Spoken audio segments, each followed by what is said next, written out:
Welcome to the Bringing Hope Home podcast. We're Bryce and Colette Schaefer, pastors, teachers, and madly in love empty nesters. We invite you into our home as we candidly share faith-filled, practical ways to build a strong and lasting marriage. Hi, welcome to Bringing Hope Home. We are Bryce and Colette Schaefer, and we're here for another episode. And today we're talking about connection. Yeah, we need to connect to make the dreams work. I really think so. And connection is key, as I would like to say. And, this doesn't seem like a word, but connectedness, that's what we want to do in a marriage. That's what we're here for. And, it starts at the beginning, Genesis 2:24. The two shall become one flesh. So if you're not connected, something's going awry, and you need to work on reconnecting, because usually you're already connected when you choose to get married. And then over time, situations, things happen. Mm-hmm. And so we want to try to reconnect all the time and keep that connectedness high. Yeah. Yep. Very true. Yep. So that's kind of where we're at. There's a lot of different levels in connectivity. Mm-hmm.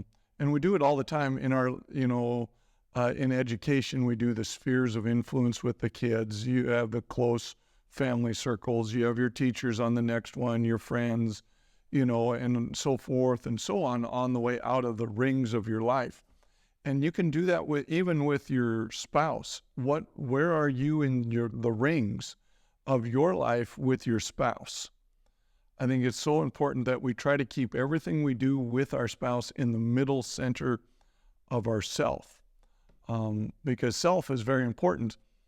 So if we keep our spouse there in everything we do, it's really important. The levels of physical, emotional, mental, spiritual levels are all different connectivity points or connective points. And you can see where marriages kind of go tilt when maybe you're heavy in one area, but not in others. Right. And you kind of see that, when you first come into a relationship, typically it's going to be physical, might be mental, that you connect, on something that you like together, mm-hmm. or, a conversation, those type of things, you're going to connect those easily, and then, it's usually you start with the physical. Yeah, physical or the emotion or a mental, mm-hmm. emotional supports. There's usually one. Yeah, usually one. And so you see the deterioration when either you haven't built the connection with the other ones, or if one of those start deteriorating. Yeah, over time. And I think, a lot of people say life is so busy, and we are just running from one thing to another. And computers and technology is supposed to help us slow down, but I think all it's really done is sped us up and tried to help us cram more information, more things, more stimulus. And we forget the personal connections that we need to have, especially in a family, with our spouse and with our children. Well, and they say, that social media was designed to connect us more, but in reality, it has made us disconnect from the people that we're actually around, mm-hmm. So. Yep. Yeah. So, and every situation, as we're looking at this, every situation gives us an opportunity to either help us come closer together or divide us. And, if you look at a stage of a marriage, the wedding, that usually brings us together, but also that can actually put a wedge in there a little bit too. If you're not agreeing on things, birth of a child could bring you closer together. A death of a child could bring you farther apart, make you more distant. But each time you have an option and a choice of how you're going to respond. A lot of times we don't have options of what happens, but we do have options of how we're going to respond, our attitude, our effort in the response. And so that's what we want to do, especially with our spouse, and stay connected to them so we don't grow distant. from one another. It says Mark 4:19, but the worries of the life, the deceitfulness of wealth, and the desires of other things come in and choke the word. I also think you could put there, choke a marriage or choke relationships. Chokes anything. Right. Yeah. So we don't want to do that. In our marriage isn't about checking boxes. It's about the fruitfulness that comes from the relationships. So how do we do that? How do you, and as a couple, really start striving to make that connectivity work all the time? And I think this is an interesting conversation because, when something big happens, we all deal with things a little differently. Yeah. And so how you deal with a trauma might be totally different than how I deal with it. Maybe I go internal and you want to talk about it. Yeah. And so if those things are different, we're probably not going to connect, and those things can draw us apart and keep us apart if we don't connect at some point. Yeah, and purpose to come together. Yeah. And I think the biggest connection in all this we need to have is God. Again, is God first in your marriage and in your life. And if both of you are on that page, that God is number one, and then I have to connect to God, God's going to speak to you through his word, through the Holy Spirit, through other, just connecting points that he wants to in your life, because he's always talking.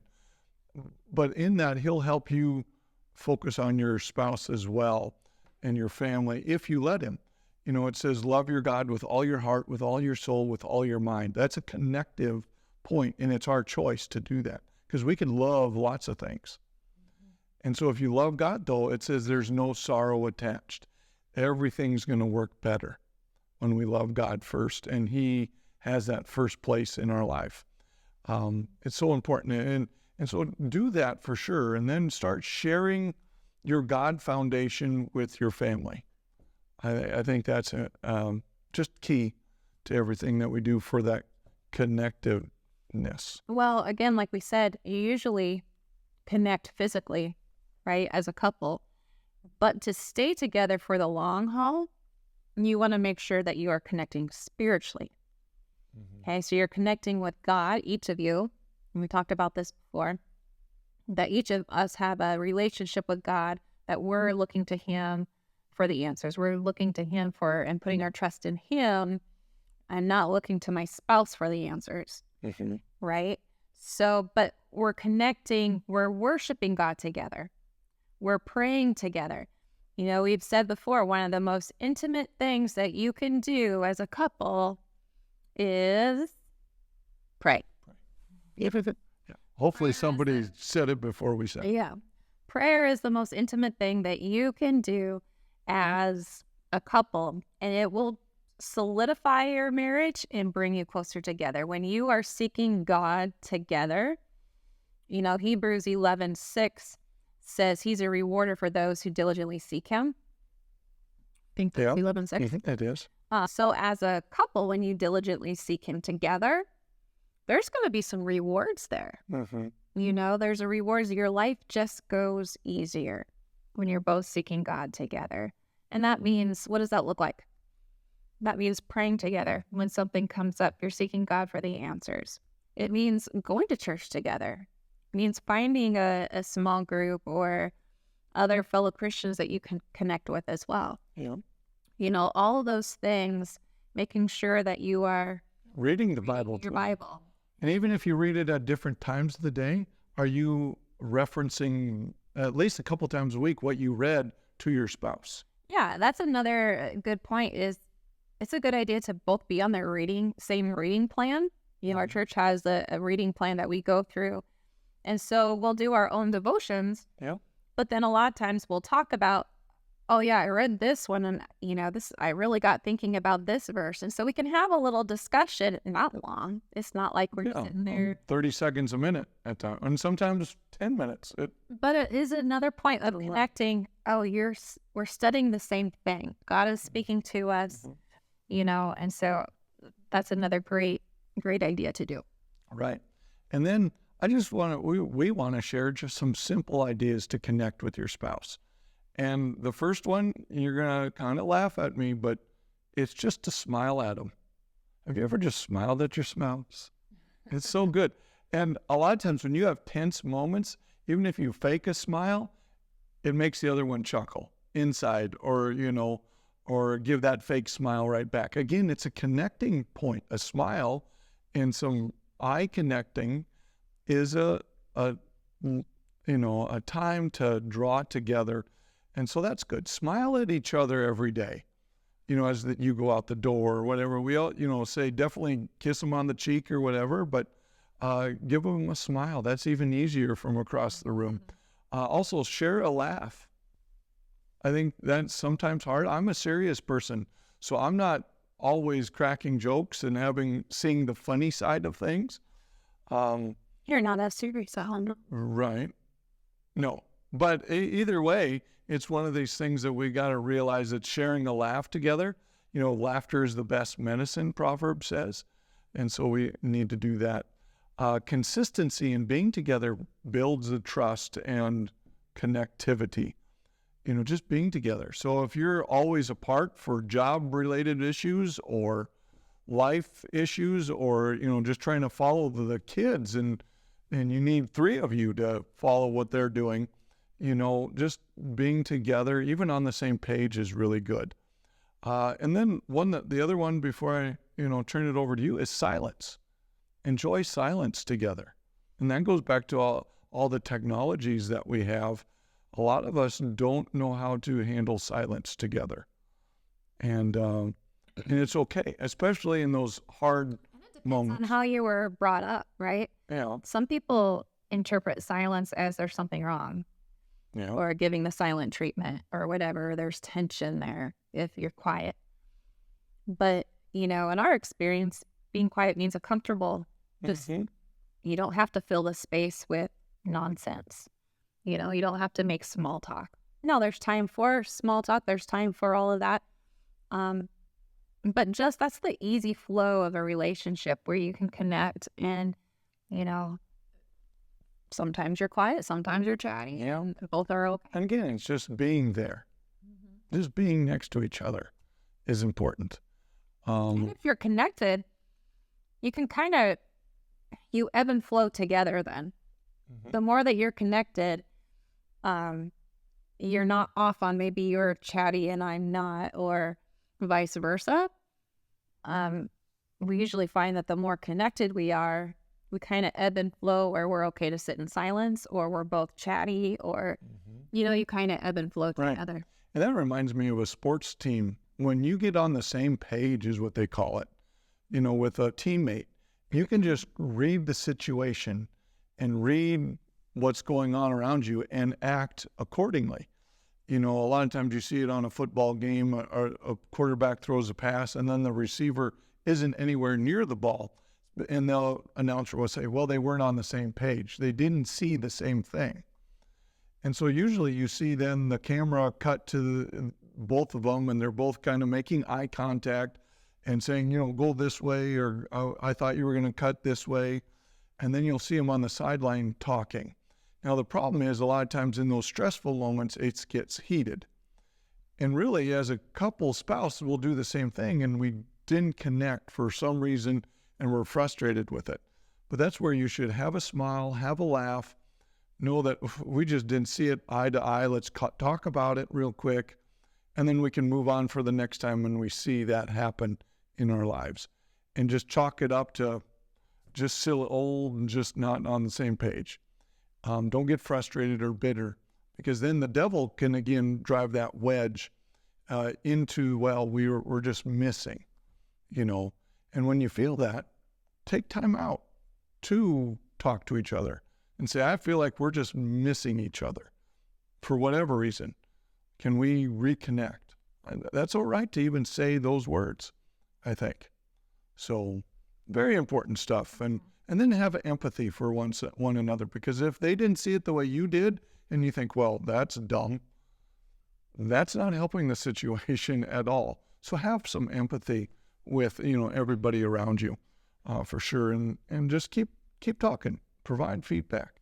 And, the last thing we want to just talk about real quick is, there's something in education that's popped up on the radar of schools about 5-6 years ago, maybe longer, but at least I was taking notice in the special education realm that I was in, and that was your IQ plus your EQ in your life. And so your IQ is your knowledge of what you know, and then your EQ is your emotional quotient, where you are emotionally, and that is the ball of who you are, your past experiences, your life expectations, everything about you, your makeup that, is really deep down on the inside. So what you know and what you're emotionally there with can equal, a success. And so you want that self-awareness. That EQ is a self-awareness. But we also not only need to do that for ourselves, IQ plus EQ for ourselves, but also for our couple. Again, you might have the knowledge and they might have the EQ, IQ and the EQ. Well, put them together, or make sure you have that together and the same perspectives. Because then again, if you have the same perspective and the same understanding, boy, things can connect correctly, and then watch unity turn into the productivity of your life together. So yeah, that's so good. I want to tell you all about a product that we have. We have the Marriage Builders course, but we took a part of that out, and you can just purchase the communication. Yeah, that's good. Part of it. And so because that is one of the main areas that we see over and over that couples are really wanting the communication. So if you are interested in the communication part, then it's just a fraction of the cost, and that'll be down a link to get that. Good stuff. Yeah, and if you're thinking, well, I need to work on my connectivity with my spouse, go buy that. Communication is, and there's 2 different bundles there, or it's the same bundle, but we wrapped up 2 of our modules together with communication and conflict. Lessons. Yeah, 2 lessons, the conflict resolution one. And so they'll really help foster good conversation in your life and help you be on the same page. That's right. That's what we want. Amen. So, all right. Well, thank you for joining with us. And until next time, bring hope home to your life today. If you're listening on the Apple Podcast app, give us a 5-star rating and drop a review. If you're listening on Spotify, give us a follow. And if you're watching on YouTube, hit the subscribe button. See you next week.